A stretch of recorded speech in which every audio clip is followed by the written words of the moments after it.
We have Mary Cressler.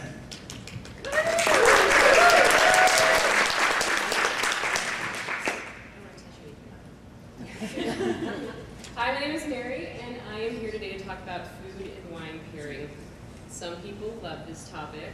Some are very intimidated. Many think that it's BS, posing the question of whether or not food and wine pairing is poppycock.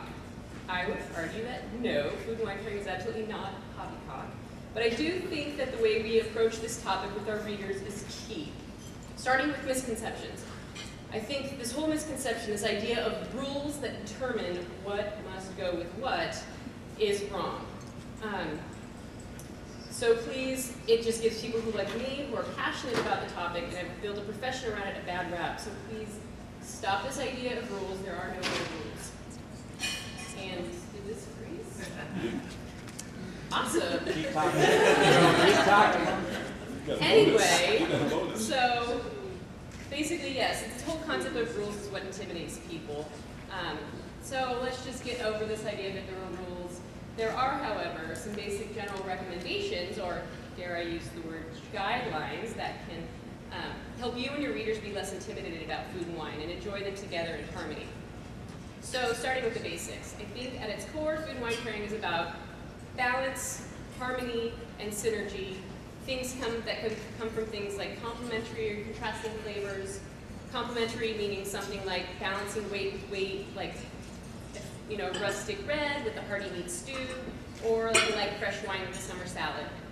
Versus contrasting flavors, which would be something like sweet and spicy, or sweet and salty, which is why chocolate-covered pretzels are so addicting, or my favorite, salted caramels.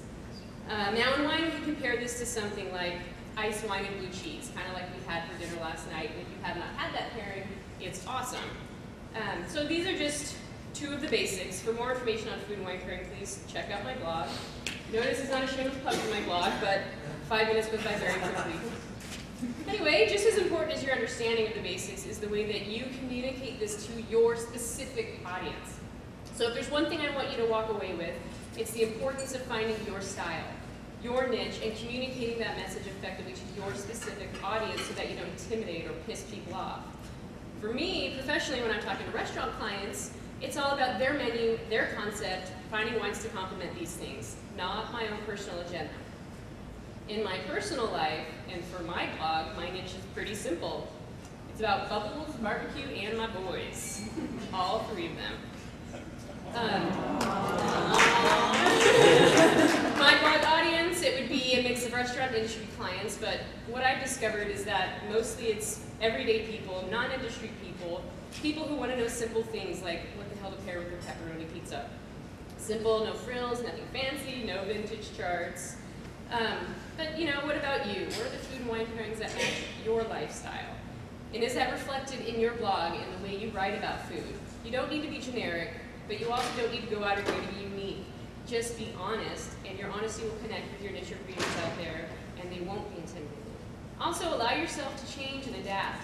My life has changed dramatically over the last year.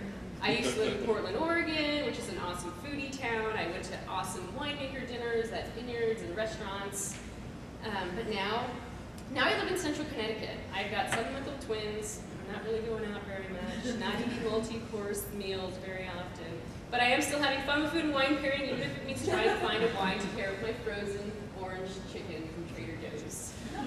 And as a result, I'm attracting more and more readers who are going through similar experiences of what I'm going through. So just be honest, write about your real experiences, and you will find people who connect with the real you. And importantly, figure out who that audience is.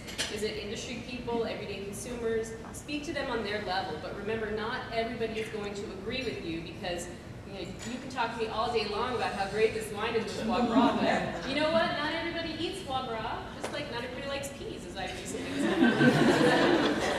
said. So that's okay, though, because remember, there are no rules. So finally, it's not always about food. For me, wine is about experience, whether it's with or without food. So you don't always have to recommend food, because we know that not all wine is paired with food, or drunk with food, I should say. So what are the occasions or situations that a wine would be good with? Is it a good poolside wine because it's refreshing, or a good daytime drinking wine because it's low in alcohol?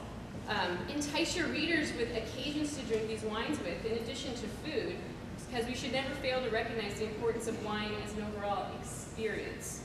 And finally, I think successful food and wine pairing starts with your understanding of the fundamentals of food and wine and relating that to your audience in a language that works for them and makes sense for them.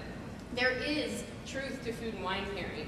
I believe it, and I hope you believe it, but it depends on your ability to communicate that to your audience.